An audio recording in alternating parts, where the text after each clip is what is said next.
Wonderful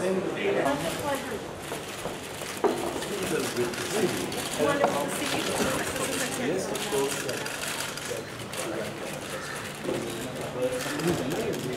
Well, we are so proud to be your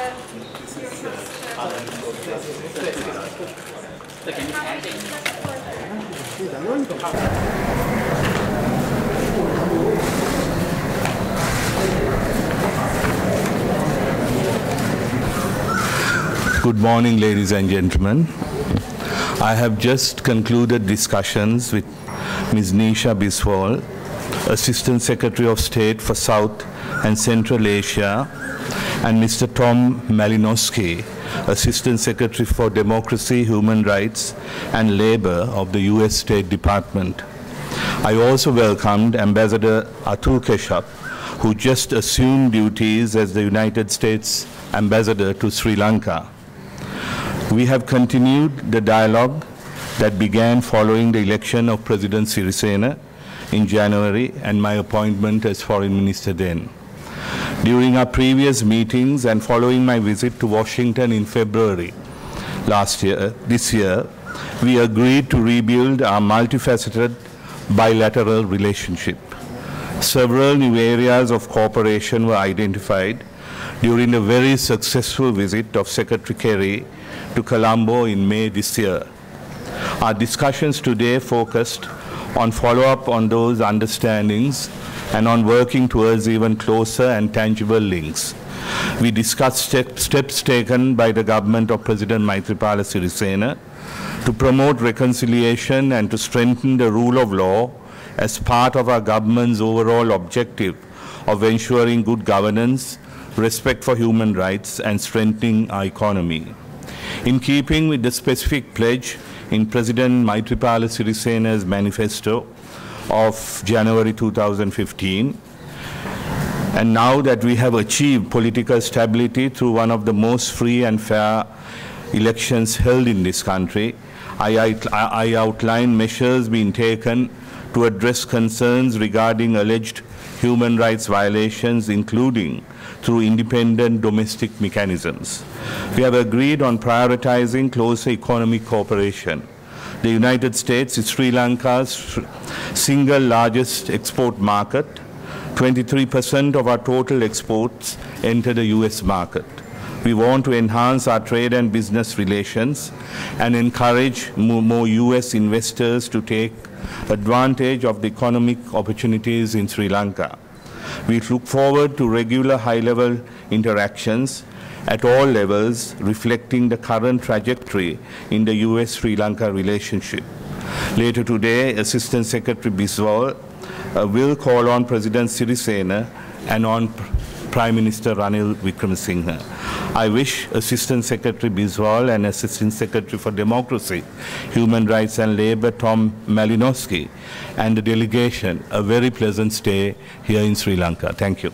And, Mr. Minister, thank you so much. It's such a pleasure to see you again and to congratulate you on this very important election. We also had the pleasure of meeting with the Justice Minister, Minister Rajapaksa, as well, and members of the minister's team. Tom Malinowski, Assistant Secretary for Democracy, Human Rights and Labor, and myself are thrilled to be here, particularly also on the heels of our newest ambassador, Ambassador Atul Keshav, having presented his credentials also just a couple of days ago. We're here at this very momentous occasion to really reaffirm the strong support of the United States for Sri Lanka, for the Sri Lankan people, and for the commitment of the Sri Lankan government and the Sri Lankan people towards this path of democracy, of good governance, of peace, and of prosperity. I was here last May during the historic visit of Secretary Kerry, and since then, we have seen not only this enduring commitment to democracy, but also just a tremendous momentum of progress towards institutions of good governance, towards combating corruption, and towards promoting reconciliation. As Secretary Kerry noted at that time, This is a long and difficult road, but one that the United States is committed to walk down with the people of Sri Lanka and to provide support. And it is in that spirit that Assistant Secretary Malinowski and I are here today to reaffirm our support, the support of the United States for Sri Lanka. Just recently, we let President Sirisena know that we would be supporting resettlement and education in Sampur with a commitment of $1 million in resources. And we look forward to working with the President, with the Prime Minister, and with the new government in this and other endeavors to ensure that the country is able to realize its enormous potential.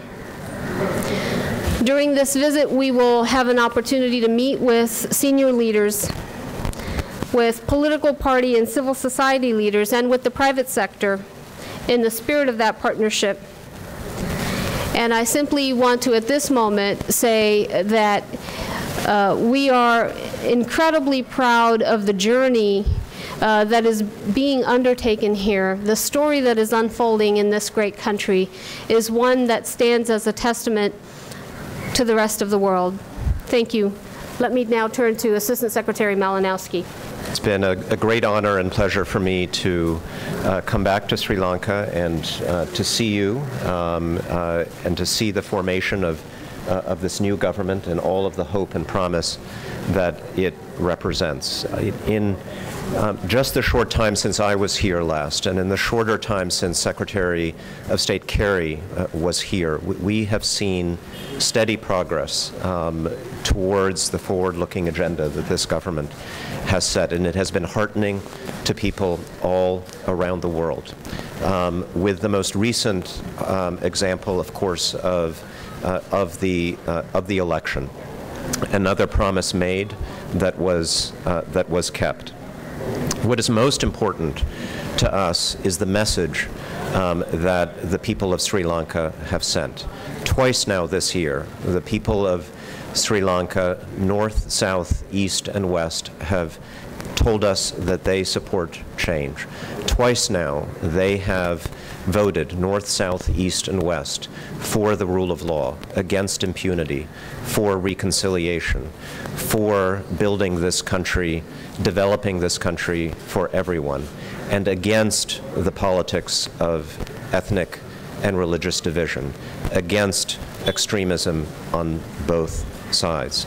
They have set an important challenge for their government and for the international community. They have told us that the promise of this transition now needs to be fulfilled. And what we hear from the government is a recognition that the work, the hard work, must continue to meet their expectations.